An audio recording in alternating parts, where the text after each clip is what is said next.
The divine story of Rishi Valmiki, the sage who penned the Ramayana. Rishi Valmiki is one of the most revered sages in Hindu tradition and is credited as the author of the Ramayana, the epic story of Lord Rama.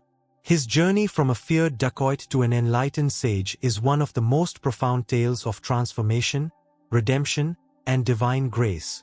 His life teaches that no matter how lost one may be, sincere devotion and self-realization can lead to spiritual liberation. The transformation of a dacoit. Valmiki was not born a sage. His early life was steeped in violence and crime.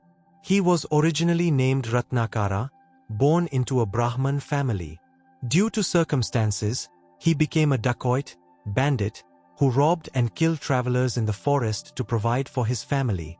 One day, he encountered sage Narada, the great celestial rishi, who asked him a simple yet profound question. You rob and kill for your family, but will they share the sins of your actions? Confident that his family would stand by him, Ratnakara went home to ask them. To his shock, his family refused to take responsibility for his sins. Realizing his folly, Ratnakara rushed back to Narada, begging for a way to cleanse himself of his sins. Narada advised him to chant the divine name, Rama.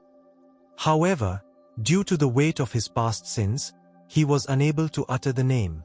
Instead, Narada suggested he chant Mara, which when repeated continuously sounds like Rama.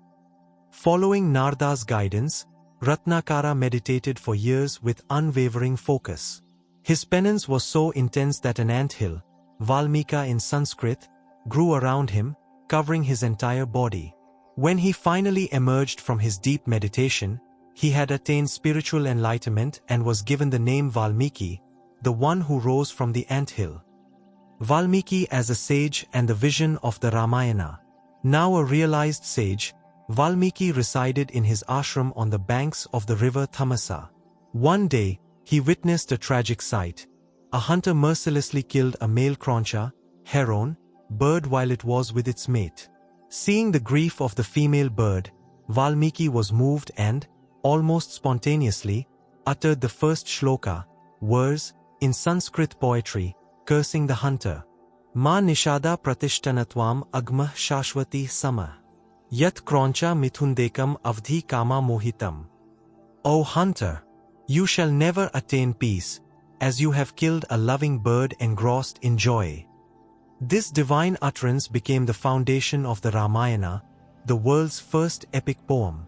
Soon after, Lord Brahma appeared and blessed Valmiki, instructing him to compose the story of Lord Rama, the ideal man and king, for the benefit of humanity. With divine insight, Valmiki saw the past, present, and future events of Rama's life and composed the Ramayana in 24,000 verses, divided into 7 books, Kandas.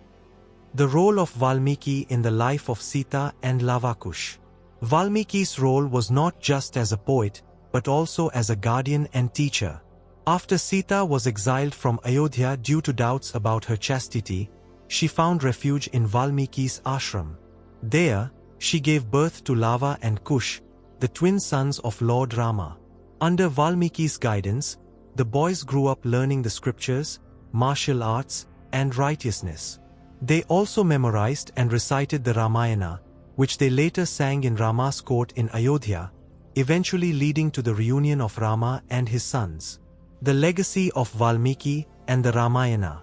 Rishi Valmiki's Ramayana is not just a story but a profound spiritual text that teaches dharma, righteousness, devotion, and the eternal battle between good and evil. It has influenced countless poets, thinkers, and devotees across generations. His story is a testament to the power of repentance, spiritual practice, and divine grace. Even a man steeped in sin can transform into a sage if he surrenders to a higher truth. Today, Valmiki is honored as Adi Kavi, the first poet, and his Ramayana continues to be a guiding light for humanity. No matter how lost one is in darkness, the light of wisdom and devotion can lead to salvation. The story of Valmiki teaches us that transformation is always possible with the right guidance and inner determination.